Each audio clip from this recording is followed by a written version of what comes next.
il y a d'autres outils à sa disposition, mais légalement parlant, si ce n'est pas dans la loi, il ne peut pas le refuser. Et c'est dans la loi aussi qu'un site ne peut pas refuser d'accepter une matière qui n'est pas bannie ou qui n'est pas couverte par un autre règlement, finalement. À moins que ce soit un déchet dangereux? À moins que ce soit un déchet dangereux. Okay.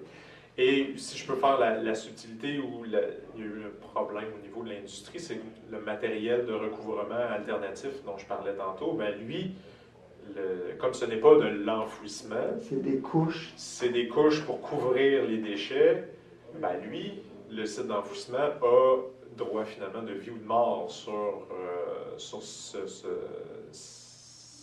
sous-produit-là, finalement. Ça, il peut l'utiliser au long, je veux dire. Exact. Donc, quelqu'un arrive avec un conteneur de fraction fine à l'entrée du site d'enfouissement, dit à l'entrée, oui, je viens pour matériel de recouvrement alternatif.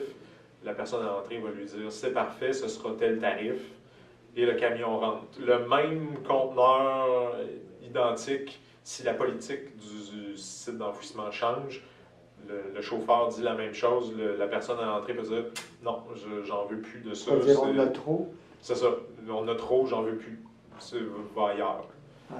Et le troisième scénario, encore le même conteneur, si la personne, le chauffeur dit je viens pour l'enfouir, ben là, encore une fois, il n'y a pas le choix de l'accepter, mais il y a une tarification qui viendra en conséquence, incluant la redevance à l'élimination qui devra être déclarée à ce moment-là. Puis, est-ce que le ministère, sans dire aux fabricants, j'ai l'intention de te forcer à le reprendre, est-ce qu'ils sont en discussion avec eux, ils leur ont signifié leur intérêt à vouloir responsabiliser les producteurs pour qu'ils reprennent le jeu? Je dirais que ce n'est pas venu du ministère, c'est venu de l'industrie du recyclage en tant que tel. C'est-à-dire que... Le RMCDQ? Exactement. Le représentant, le président, M. Bernardin, est allé personnellement rencontrer des directeurs d'usines, les directeurs d'opération, des usines de fabrication de gyps de Montréal, pour les sensibiliser aux problèmes que leurs produits causent en fin de vie.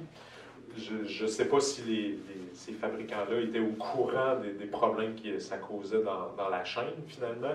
Donc, lui a pu faire de la sensibilisation directe auprès d'eux, aurait eu une oreille attentive et mentionnait dans son message en même temps, messieurs, si vous ne faites pas vous-même certaines initiatives, si vous ne vous préparez pas maintenant, ben on va vous forcer à le faire. Le gouvernement.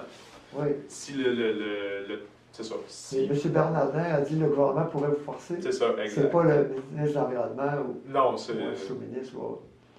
OK. Puis, il faut que je retrouve une question. Au niveau du gyps, non. C'est sûr qu'aussi dans le gyps, si je peux compléter, oui. Il y a aussi au niveau des pratiques de pose et d'installation, où est-ce que, malheureusement, c'est une matière qui est encore peu chère.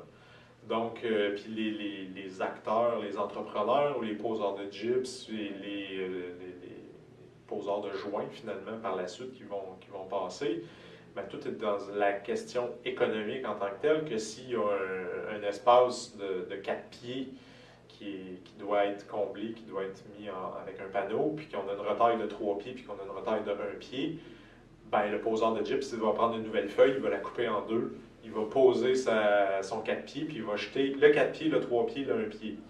Donc, est-ce qu'on a vraiment... Est-ce qu'il pourrait y avoir des changements aussi au niveau de ces pratiques-là, vraiment terrain en tant que tel? C'est un autre débat. J'ai un exemple de ce que j'ai fait chez moi qui était recommandé dans le programme des maisons performantes des années 90 avec Ressources naturelles Canada. C'est de mettre les retailles dans des divisions intérieures entre les 2 par 4. Il y a un espace à combler, ça donne de la masse pour retenir et accumuler la chaleur. Mais est-ce que c'est appliqué? Est-ce que c'est utilisé? Est-ce que c'est... On peut en douter à ce moment-là. Donc, ouais.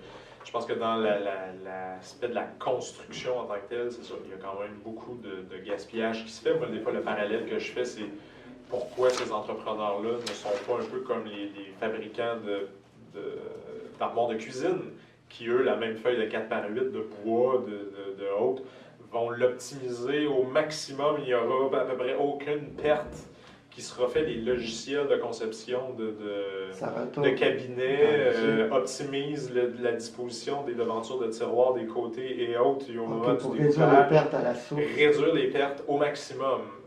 À quand une situation comme ça, je me faisais la réflexion Faire aussi. des maisons par multiple de 8 pieds, de 4 pieds. C'est ça. Est-ce qu'il y aurait possibilité de faire une imprimante de panneaux de gyps à ce moment-là qui pourra faire un panneau incluant les trous de fenêtre et qui... Du bon format.